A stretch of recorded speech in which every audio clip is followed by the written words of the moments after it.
Welcome everybody to Bios and Bookmarks, an online reading series powered by the NGC Bocas Lit Fest. I'm back for another season. This is our third season of Bios and Bookmarks. I'm your host for today, Anna Lucy Smith, and I'm joined by Tamika Gibson. Welcome, Tamika. Hi, thank you. It's great to be here. It's been a busy week for her. She's Trinidadian, but based in Atlanta, Georgia. So you can imagine it's been an exciting week there with the US presidential election. So we're very grateful she has the headspace to sit here with us and talk about her book, which is a huge deal. This is her second novel, Off Track. Her first book, Dreams Beyond the Shore, did very well. It won the 2016 Code Burt Award for Caribbean Young Adult Literature. It received a starred review from Kirkus Reviews and was named one of the best contemporary teen reads of 2017. And I think also longlisted for an Impact Dublin Award at some point in the last couple of years. So that's all a pretty big deal for our debut novel. And from what I understand, she kind of knocked that one out, like specifically for the Code Burt Award. And she put herself down, just said, I'm going to do this now. So that's impressive. And Off Track has been a couple years in the making. It was actually one of the winners of the 2019 Code Burt Awards. So it's already done, had some success behind it, which got her to her publisher, Banyan Books based in Jamaica. So Tamika, thank you very much for being here with us. And I'd like to start off by asking you to give us a little background on Off Track, your second novel, and then read from it before we start talking about it. Sure, Anna, and thank you again to you and to the entire Bocas team for having me. So Off Track is my second novel. As you said, it follows two up-and-coming Trinidadian track stars, Kayla and Joelle. And they both train as part of this elite running program. And both of them have hopes of qualifying for the Olympics. But while they share this common goal, both of them have very different motivations for wanting to qualify for the Olympics. So Kayla is growing up in a home with a single mother. She has two younger sisters. Her mother works two jobs, trying to make ends meet, just trying to make it month to month. So she is hoping that the exposure of the Olympics will give way to a corporate sponsorship and enable her to really lift her family out of poverty. Joel, on the other hand, he is no stranger to the spotlight. His father was a track star, but he left the sport in a cloud of disgrace. So when we meet Joel in the story, he's really trying to eclipse this negative legacy that his father has left. So they are both pursuing this similar aspiration. They have a clear idea of really what their lives can look like if they just qualify for the Olympics. And the novel really asks the question, what do you do when you are chasing this dream, you're pursuing this dream, but life throws you off track, as it so often does? So the excerpt I'm going to read is from chapter 1, and it is in the voice of Kayla, since the story features two first-person narratives, both Kayla and Joel. When my mother shuffled through the door that night, something inside me lifted. She dumped her frayed brown handbag on the dining room table and bent to remove her shoes like she could hardly muster the energy. She planted a kiss on my cheek as I took my headphones out. That raga raga loud music always playing in your ears. My response was a sweet smile, stretched so wide that Ma eventually shook her head until she couldn't even help the dancing in her tired eyes. The scant remains of her perfume curled around my face. I could never quite describe the scent. I just knew it was light with a whiff of sweetness, almost like she wore it as a reprieve from our day to day. And it always made me happy. So much so that I didn't even mind her fussing about my music again. She left me ironing my sister's school shirts and approached the bedroom door, her courage displaying only a fraction of the exhaustion that was just evident in her interaction with me. It doesn't sound like too much sleeping going on in here, she said to Leah and Tinel, but not with enough volume to really be threatening. I'd been trying to get them to sleep for hours. Ma's voice drew their guilty but delighted squeals, and over the creaking sounds of the ironing board, I heard them bound from the bed and jostle each other to reach her. Ma, what time it is? Tanel asked. Now is night. Y'all did homework? Yeah, Leah responded. Kayla helped us. Mine was fractions though. That easy, Ma? So that means you're getting total in your test tomorrow? Well, I could make a mistake, Ma. You never know, Leah huffed. I will get all my maths correct, Tanel interjected. And then I'll get a chicken and chips, right? And ice cream. Month end. Ma, water was coming in my shoes today, Tanel said. After the rainfall, my foot was going squish, squish. I stopped pushing the iron and held my breath so I could hear Ma's response. After the rain fell. Past tense. Fell, Tanel self-corrected. You want to see my shoes, Ma? Tanel had shown me her sneakers earlier. She pushed the holy underside of the sole at my nose like a prize. Okay, you will get a new one when I get paid. You all say prayers already? Silence. Come, kneel down. Leah and Tanel fell to their knees with a thud and started a vigorous rendition of the nighttime prayer my mother had also taught me. An epic psalm, delivered with forced gusto. With each line, their thin voices elevated by another pitch, like they were competing to see who could sound more filled with the Holy Ghost. By the time they jumped into bed, I could feel the excitement threading between them. But at the same time, Ma's presence had subdued them some. That was one of Ma's superpowers. You were always happy when you saw her, but being around her had a way of calming you down too. Now, the both of you, close your eyes and sleep. She eased the door shut and sat at the table. That palpable weariness returned, coating her like flour over fish, ready for the frying pan. She propped her head on her wrist and a weighty sigh unfurled from somewhere deep inside her. If you know how I can't wait to leave that work, she said after a few silent moments. How long you have again? I draped Tanel's shirt on a hanger and started ironing Ma's work shirt. She was wearing red tomorrow. I'd long memorized her uniform schedule. Girl, I'm still waiting for the ministry to pay the gratuity. I can't leave before I get that. Things will ease up soon though, I said. You were supposed to get your susuhan this month, right? I dropped off the money last week. Yeah, I picked it up tonight. And it's a good $1,500 too. So much things to do around the house though. Her eyes, worry in their wrinkles, calculated where that money would go. I was just as aware as she was of what was needed in our home. A water heater for the shower, new standing fans so the bedrooms wouldn't feel so much like a furnace. And now, school sneakers for Tanel. That alone would be a few $100s. Anyway, how was training? Every time I think about how that coach picked you for that program, she shook her head and pursed her lips. An involuntary smile tugged at my mouth, although my muscles still ached from the punishment Coach D had doled on us earlier. Training's going really well, Ma. Her face was alit now. Tell me what that means. Your time's getting better? She asked, leaning in. There's that, but my form's improving too. Almost like I can feel my body respond to the races better. That sounds good for true. I nodded, the excitement slashing through me so that I abandoned the ironing and pulled out the chair opposite hers.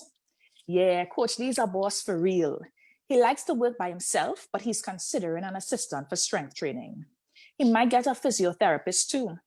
Today, he had us running with these sleds tied to our waists and nearly dropped down, yes? I couldn't help my jabbering. And how's he treating you? Good. Her eyebrows shot skyward, so I tried to placate her. He's not soft on us, Ma, but he doesn't ball up on us either. The important thing is, whatever he's doing is working. I might even skip national junior championships and go straight to senior champs. That's what he said, at least. And her whole countenance brightened again. Senior champs was the track meet where athletes qualified for the Olympic team. Mostly older runners in their 20s participated, but coach thought I was fast enough to compete. Big things to come soon, girl, she said, patting my hand. I felt our conversation dwindling, but I longed to delay her a bit, to tell her how close I felt to realizing my goal. I wanted to tell her that Sammy had come back again. I knew how tired she was, though. Between Ma picking up even more shifts at the nursing home and my in-season training, we didn't have many meandering conversations anymore. There was a little time to rock back in the gallery, eating fried chana. And she wasn't home to catch the latest tussle between the two neighbors across the road. These days, the neighbors were fighting about coconuts. Neighbor Sheila's tree was planted so close to her fence, many of her coconuts were falling in Mr. Khan's yard. He'd been piling them next to his water tank, tauntingly so, I thought. Their last standoff was high drama. Neighbor Sheila had picked up a cutlass and kept pointing it at Mr. Khan through the fence. Mr. Khan remained unmoved though. Any coconut fall in this yard is mine. You hear me? If you have a problem with that, then you need to cut down the tree. A bareback Mr. Khan climbed his stairs and left neighbor Sheila right where she stood, as flummoxed as I'd ever seen her. Ma usually took neighbor Sheila's side on account of her being an elder and all. Neighbor Sheila's age aside, I always thought Mr. Khan had valid points. I sought Ma's face for some sign that we could talk about this latest incident, or that I could show her the picture I'd taken on my phone, where I'd zoomed in on Mr. Khan's mounting pile of coconuts. But Ma's eyelids had closed.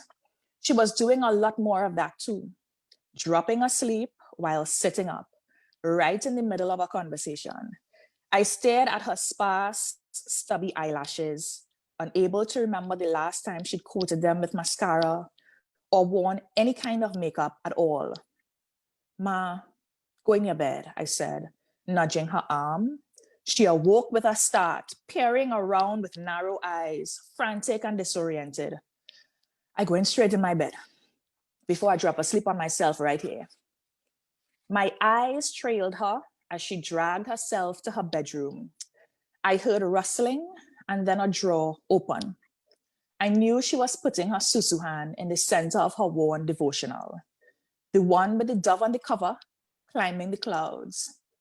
I chewed on the inside of my cheek, wondering if hand-to-mouth living was really better than having nothing at all. I mean, at least there was a predictability, a consistency in abject poverty. Imagine, my child is going to the Olympics just now, Ma muttered to herself. But the walls were so thin, it was as if she was standing right next to me, chanting Olympic prophecies into my ear. Thank you, Tamika. So you already have a lot of love happening in the comments. For those of you who are now tuning in, that was Tamika Gibson reading from her new novel, Off Track. And we have joining us on Facebook, Kira Walsh, Joan Alexander, Ayanna Phillips, Chantal Forsberg, Carrie Ann Edmond, and Marissa Charles all saying hi. So everybody's here. Listen, I'm sure they enjoyed that little preview from the book because it hasn't been released yet. What's your release date, Tamika? So the release date is November 20th, and that's in the paperback. We do expect ebooks, and those will be released sometime around before Christmas. Okay, good. Before Christmas is good. You heard that, everybody. And so everybody there in the comment section and listening, this book is coming up soon. It's the perfect thing to add to your gift list for the teens, young adults in your life. I promised myself that I would make sure this was a proper interview and not an hour-long gush of how much I love the book, so that I'm not just like, and this was really good, and this was really good. So I'll take it down a notch and just say, Tamika's books are very emotionally driven, romantic, coming of age stories. If I say names like John Green, Nicola Yoon, even for those more my age, the Judy Blume style of writing that is very much that romantic coming of age story, except you replace that suburban North American teen with an urban Trini youth and all of the typical environment that Trinidad has, everything from issues of political corruption to hardships in the home, absent or emotionally distant father figures. I mean, everything is happening in this story while you have these two teenagers, Kayla and Joelle, getting to know each other and catching feelings and dealing with the usual, with the everything else that comes with Trinidad life.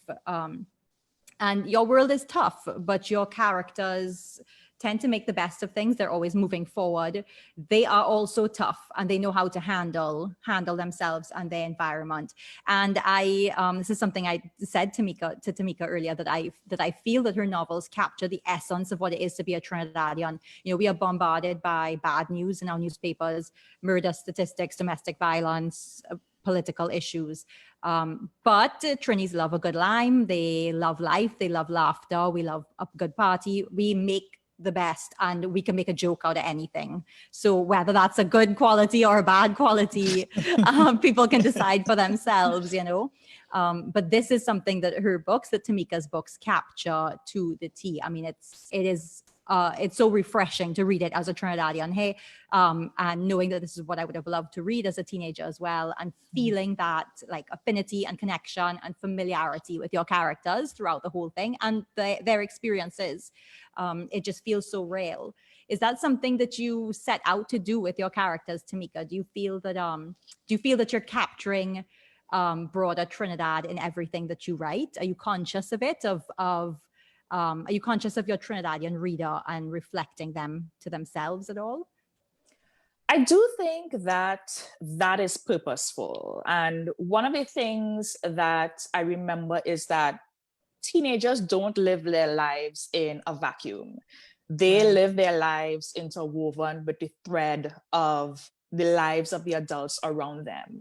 So, you know, there's a phrase in Trinidad that we like to say, that is big people business, when we are referring to things that we think concern adults and don't concern young people. But as you mentioned, something like domestic violence, Anna, if a boy is in a home and he is seeing one parent abusive towards another, he is a witness to domestic violence. And that is going to influence the decisions he makes. That is going to influence the way he lives his life. And so when I'm writing, I do try to capture the whole story. I try to keep the young adults as the stars of the story, of course, but I do show the worlds of the adults that have an impact on the young people's lives. Yeah. And how do you stay in touch with that sense of Trinidad? You've been living away from home now for some time. You know, you're also a practicing attorney. You have a busy life and you've made a new life for yourself in the States. Like, how do you keep, because something about your novels, I said, I find it so refreshing and I find them so real, so authentic. How do you keep in tune with that? I think a good portion of that is still in me. One thing that to me is so fascinating about Caribbean life at large, because I lived in the Virgin Islands for a few years and I found it is the exact same thing. There is story going on all around you, and there's stories that you don't forget, and there's stories that you don't even need to leave your house to be witness to. You can be in your home and hear the two neighbors cursing each other, or you can be in a maxi and somebody comes on the maxi and has like a 5-minute monologue with themselves. And to me, all of that is that story. And those things don't really leave you, even though for me personally, I've been, like you said, I've been away from home for a while now, but those things still ring in my head. I still feel them. And those are the things that come to me when I'm writing these novels. And what about Trinidadian dialogue and dialect? Something I laughed out loud at some parts of Off Track with some of the language that's used, the way that teens interact with each other, and you don't ever shy away from being extremely natural in your dialogue. I told you my favorite line when Joel is kind of kicks in with his friends after practice, and one of them goes, "You're talking real toots, boy." That kind of thing that, that it was almost jarring because I'm so unaccustomed to seeing people reflect that aspect of our dialogue. We may use dialect, and we see a lot of it in novels now, especially a lot of authors are becoming less cautious with their use of that. But there's something so particularly real and brave, I think, about the way you write these dialogue scenes. And dialogue is definitely one of your strengths. It is so natural. And what you have is a book that, because of that natural dialogue, the flirting, the joking, all of that is so comfortable, familiar, and natural. Nothing ever feels awkward on the page. Yet you're using words that I'm sure are very unfamiliar to a lot of readers, even with amongst us Caribbean readers, because maybe it's localized to Trinidad. I'm not sure the extent to which our dialogue and dialect is regional, So is that something that you're conscious of when you're writing? And is it something you've ever questioned or had your readers question? So I really try to write characters that feel and sound familiar. So you see them on the page and you see your cousin, or you see your aunt, you see your grandfather, you see a politician that you don't like. That is a priority for me. And a major part of that is dialogue. And so to hear you say that it sounds natural, I take that as just such high praise, because that means that what is showing up on the paper, that's exactly how I hear it in my head when the story is coming to me. That's how I hear the characters speak. And so I consider it my duty almost to transfer that to the page. There's another aspect that I don't want to underemphasize, and that is I genuinely enjoy writing Trinidadian dialogue. Trinbagonians speak with such specificity, and it's not just the words that we use, it's the tempo of the way we speak, it's our syntax. And so all of that adds to, I think, the richness and the texture and the humor, quite frankly, of the way that we speak. So it's fun for me to write that. I think that being in the States and writing about Trinidad, it hasn't been too difficult because, of course, because of social media, you see the slang that young people are using. You can go on any social media platform and you see the words, you hear the words. So there isn't that barrier. So it has been purposeful. And I just think it's part of my goal of being true to the story and the characters that I write. In terms of sorry, go ahead. No, keep going. Yes. In terms of readers responding to it and all of that, have you had any funny comments or people asking you what things mean or anything like that? Yes, right. So American readers have asked me, those close to me, they will text me, what does this mean? And, I never hesitate to answer. And of course, there's a balance, Anna, I understand, between readability for those who are not familiar with the language and authenticity for those who are. But my priority is always authenticity. That balance between readability and authenticity, I think, is something that gets hammered out in the editing process. But when it comes to getting the story down on the page, I do try to have the characters feel as honest and true as possible. Yeah. And you certainly don't lose your readability with that. In fact, it makes it more engaging, I think, because it brings so much of the context into play, just even in the dialogue, and may like intrigue people who are not from here, and I appreciate, I've told you this before, I really appreciate that you don't make any efforts to explain our culture or lifestyle. There's none of that little explanation of this is what's happening now, or this word that I've used, this is what it means in a different context. There's no internationalizing of your story at all. It is happening. It is true and authentic. It's happening in Trinidad. If you don't know Trinidad, you're going to learn Trinidad from reading it, and that's all there is to it.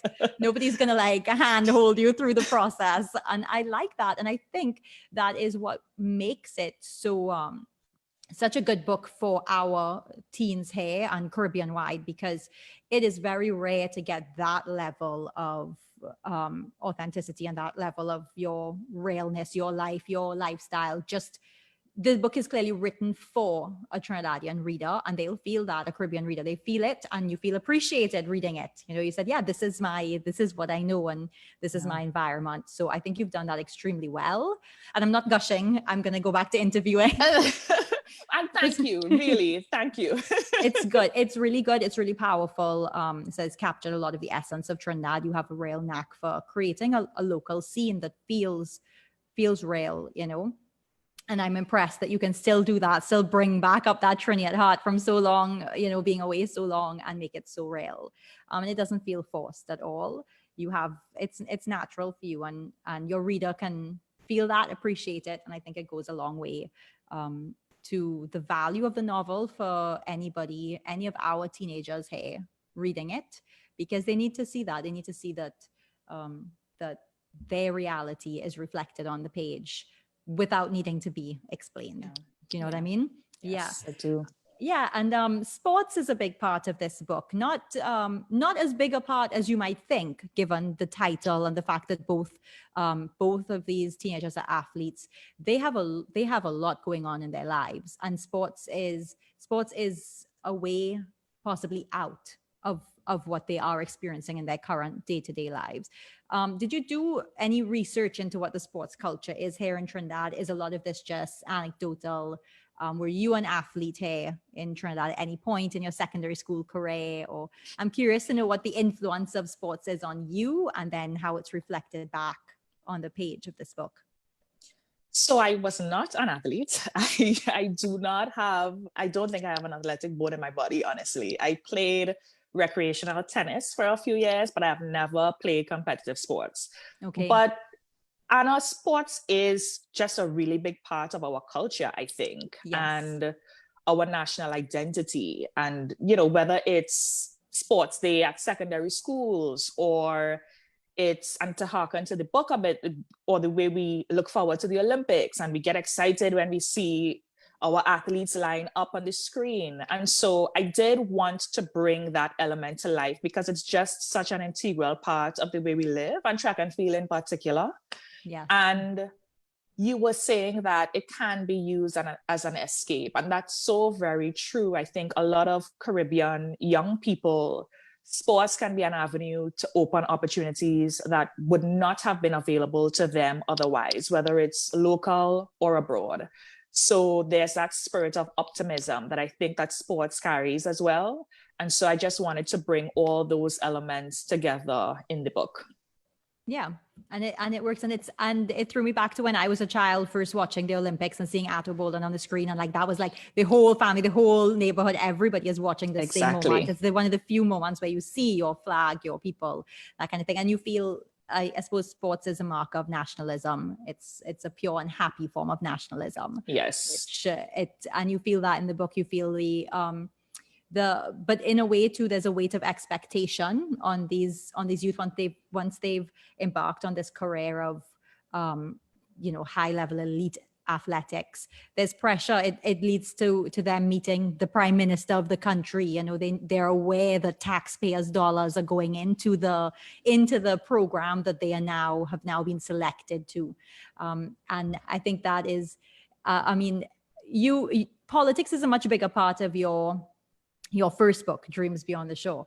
But I was happy. I was tickled by the way that you married the two. You know, I thought because the same prime minister features in this book, and it's almost a continuation of a world building, of a contemporary Trinidad world building, and that works so well to creating a sense of continuation, almost like a series-like feeling. These two books are very different, but do you have a thought of what your next book would be, and do you plan to create it within the same contemporary Trinidad world? So I've enjoyed having old characters pop up in Off Track and interact with new characters. I enjoyed it too. That has been fun, just placing the character in a new setting and see what they do, what they say.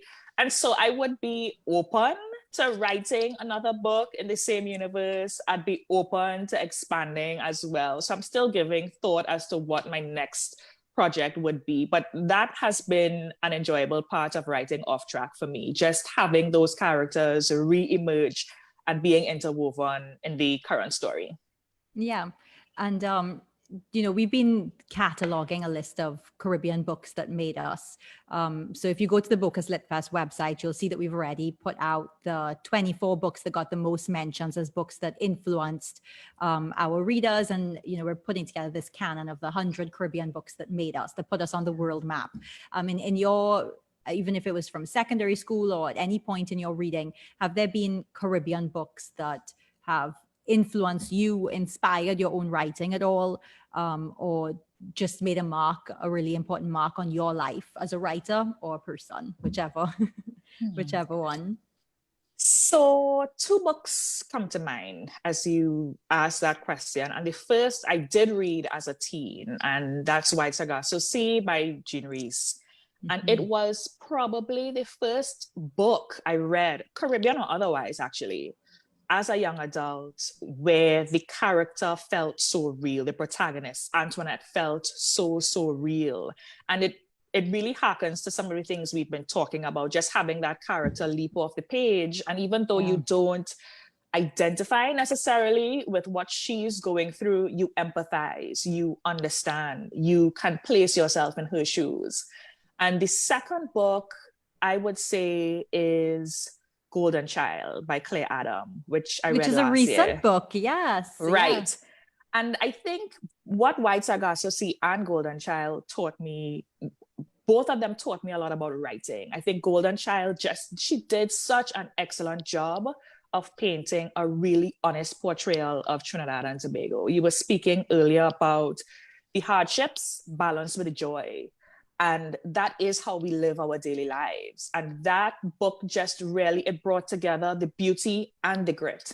And so that is what I think what those 2 books did so well is essentially what I try to do in my writing, to bring that character to life and then to place them in a story, in a setting that feels honest and true.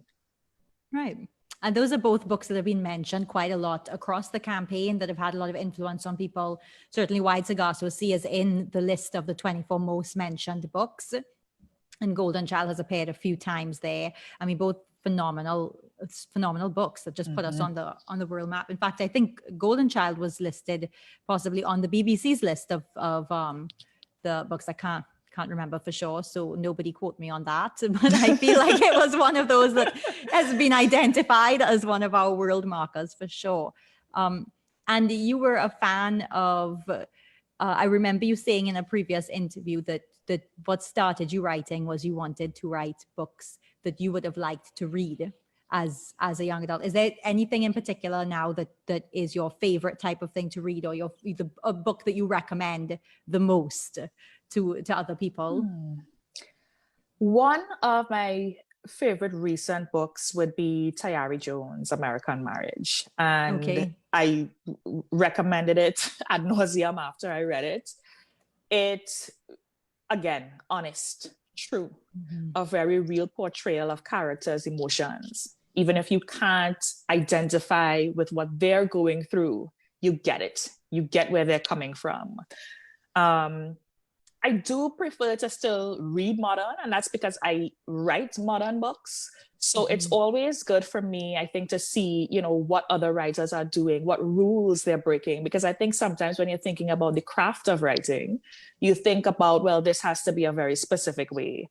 So one of the most beneficial aspects for me of continuing to read modern books, just across authors, really, including young adult novels, it's just to give you that liberty, that sense of solidarity. Okay, I can continue to write bravely, or I can write with this manner because, other writers are bending the rules and, doing the same thing as well. Okay, yeah. I think that's, well, as writers, you have to read. That's actually your day job. Not an attorney, not a writer. Your day job is a reader. Read everything that's out there. And, I think that's the most important piece of knowledge because I've been around writers for a while now. And I think that's the most important piece of advice they always give. Writers have to read everything and keep on the pulse. you do something that I think is quite brave, different, a little bit of a twist on the traditional in your novel Off Track, in that Joel, the male protagonist, he's actually returned from the US to Trinidad. His mother, he's a green card holder. He lived briefly for a while in the US with his mother, who's still based there. But because of her fears of Joel growing up as a young Black man in the States, she chose to send him back to Trinidad to live with his grandmother. So he's returned here, and he has maybe not bitterness, but he's resentful to his mother for what he sees as her sending him away, not necessarily keeping him with her, because she has stayed there and is making, she's comfortable and making a life for herself there, but she did not feel that it was the place for her young Black son to grow up. And you normally see the migration pattern differently in these novels. It's the leaving Trinidad to make the better life away, or leaving anywhere in the developing world to make your life somewhere else, and that migration story. And he's actually had to readjust to Trinidad and to life without his mother here. Was that did you play out that storyline deliberately in your mind? And, what was the thought process behind that? Like, I mean, I'm saying it's a twist on the traditional. Is that how you saw it? It's something that I had to think about, because so in my mind, Joel always had an association with the United States. But in writing the story, I got to figure out, okay, what that association was. Right. And of course, the world has been witness to some of the realities of Black life in the United States. And so while I was writing, I had to think about what are some of the consequences of that on the migration story, and a migration story that's been in place for several years, which is the Caribbean parent leaves the Caribbean, comes here to the United States, and then sends for, as we like to say, the child or the children. And then you're living here, but the reality of the society that you're living in doesn't exactly match up with your expectations. Right. And what choice do you make at that point? And she made a choice that, of course, Joel couldn't understand at the time, because I think when you're that age, I believe he was 11 when she sent him back to Trinidad. You are thinking about your attachment to your parent, and you do internalize it as an abandonment, perhaps. You do internalize it as being pushed away, your mother pushing you away. But it just deals with the reality of the changing migration story. Things aren't the same. Things really aren't the same, and they have consequences on immigration. So you have a great immigration attempt story in the book Off Track. And I think maybe it might be one of the pieces you've prepared to read for us. So I think now is a good way to segue into that second reading. You talk as well about the generations of migration, or that pattern, and this piece talks a little bit to it. So you can go into that reading now and everybody can see a bit what you're talking about. Yes. So this excerpt, it is just a little snippet of Joel speaking with his grandmother, whom he lives with, and he refers to his grandmother as G. So this is a conversation between both of them. G didn't get it. I'd left the States more than 6 years ago. I barely knew my mother anymore. Did she like to party like G did? What was her favorite thing to cook? And what was wrong with the way things were right now? Give the woman a chance, she's trying. I shifted in the armchair, unprepared to delve further into this conversation. It was already getting too heavy for too many different reasons. I loved my mother and had nothing against her. She was just better left at a distance. It was less work that way. Things were different when she was here in Trinidad, because G always served as a buffer between us. Maybe she didn't give you an invite to? We could always go up together, you know. Me? She sounded horrified at the thought, stretching her question long like an accordion, as if I just asked her to join me on an excursion to hell. What I want with America at my age? After I wanted to see it so bad when I was young, I almost get locked up. Not me again. Lock up? You never tell me that one. Yes, boy, that was a long time ago though. she said, slapping her knee, had this man in Grenada who used to organize for people to go to the States. We used to call him the general. You pay him money, and he would give you an American passport that had belonged to some dead person or the other. You had to learn about the person's history, just in case the customs officer asked you anything when you reach America. I frowned, wondering whether my grandmother was legitimately crazy. The passport I get was for a woman named Eulene Lorraine Adams. Was a nice lady too, from what I could tell. Skin pretty, just like your grandmother. The general used to pair you up with somebody so you wouldn't have to travel by yourself. Well, I had this younger guy. We leave from Grenada and went Barbados. One big hat on my head. When we reached Puerto Rico, I was ready for immigration.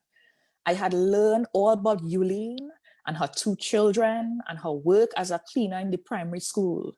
Boy, I had started to make up facts about the woman's life and all. Gee, you can't be serious, I said, chuckling. I'm sure you didn't know your grandmother was an actress. When I tell you, I was ready for Hollywood. No, I can't lie. I was scared. But you can't show them that. That is how they just catch you. You have to watch them straight in the eye. Boy, after I chat up the immigration officer, so he gave my passport 2 hard stamp and sent me on my way. I start to feel nice. But then as soon as I walk to go for my grip in the baggage claim, I hear them calling my back. They hold the other guy now. G's nod was rueful. From the time I see that little nashy fine foot boy, I know he wasn't going to make it. The poor thing was nervous. The eyes were shifty. When I reached back by immigration, if you see him, those 2 knees was buckling. They had asked him something he couldn't answer or what? Well, they were calling him by the name in the passport. Mr. Smith, Mr. Smith. And he was watching around like a damn bubbly, as if he didn't know who they were talking to. The immigration officer told me I was real good though. It's that bloody man who made us get catch. He sing like a canary. They kept us in our room for the night and then post our ass right back home, she said on her laugh. After that, I didn't want anything to do with no America. She dusted her hands together loudly. I never reach, and I don't plan on reaching. U.S. trouble, yes, G? All that you went through? Yeah, well, in those days, the good work was in the States. Gomez Lands didn't really have anything to offer anybody by then. I'm sure you don't even know how this place came to be. 2 Portuguese families had bought up all this land from Indian people. G pointed to somewhere behind my back, circling her finger in a wide swoop. Acres and acres, called it by their surname. The oil refinery was up and running. More jobs for people. New stores where my mother used to hold my hand and carry me. This village had a life to it. Then the refinery shut down and a shadow fell over this place. We couldn't shake it, not for nothing. But America? You could have made something of yourself over there. Send back money. Things were not the way they are now. That is why I don't fault your mother. She did what she had to do. Says who, I almost asked. Who told her that going away was something she had to do? A familiar horn beeped outside. Grateful for the interruption, I unfolded from the armchair, yawning and stretching wide. Go and see your mother. Thank you, Tamika. So everybody can see what I'm talking about, how migration is a factor, is a theme at play in this novel with a lot of different dynamics. And I love G. That's I love all your side characters. I love G, and I think she represents that generation from even before, when America was the land of opportunity. And it's, I think for Trinidadians specifically, that has shifted because we have access to so many things. So I don't know that the country is seen as the bastion as that it was seen as before. I think, you know, people have found ways to make successful lives for themselves without coming here. Yeah. I mean, we have a comment on Facebook from Jackie Marion saying, another novel for my students, anticipating the read, Tamika, extremely proud of your accomplishments. And that's And oh, go ahead, Anna. no, yeah, respond, let her know that the book will reach her class soon, I hope. I was just going to say that was my English teacher from secondary school. So she is one of the most critical people when it comes to submerging me in a love of reading. Oh, that's good. And look at that. She's still supporting you even now. That's why our teachers are so important. Yes. Oh, thank you for our teachers. Seriously, especially in these COVID times, what everybody's going through to try and make things work for their students. It's a time, and our teachers, we appreciate you. Definitely. Thank you, Jackie Marion, for making Tamika a writer. Because I love her books. She was instrumental for sure. Oh, it's good to know. You see, teachers need the appreciation for sure. And Marissa Charles says, not Nashy Fine Foot Boy with a emoticon laughing smile. I love it. You see, this is what I'm talking about. But you're brave and the dialogue is authentic, and there's no shying away from what our experience is. It feels so real as a Trinidadian reading it, and so authentic. I really appreciate that, and I think our youth appreciate it as well. We need more books like that. I think my last question for you, we told you we're running a little game now that's called Read, Write, or Avoid. And so you've mentioned before that you enjoyed growing up series like Nancy Drew, Famous Five, Secret Seven. I mean, didn't we all, those of us who are avid readers? I mean, that was the stuff that was coming to us, and devouring it in bulk, especially things with lots of books and things you could follow along. Yeah. So Read, Write, or Avoid, a contemporary mystery series set in the Caribbean, reminiscent of that style of writing. I would say read, because I remember reading the Nancy Drew, all those series, and then thinking, well, I don't actually identify with some of the day-to-day aspects of these young people's lives. And of being a young sleuth. Right. And, some of the ones that are set in England and they're eating scones, that wasn't exactly my reality. But I did really enjoy them. But I don't know that I don't know that I have a knack for mystery. So I would rather read it than write it.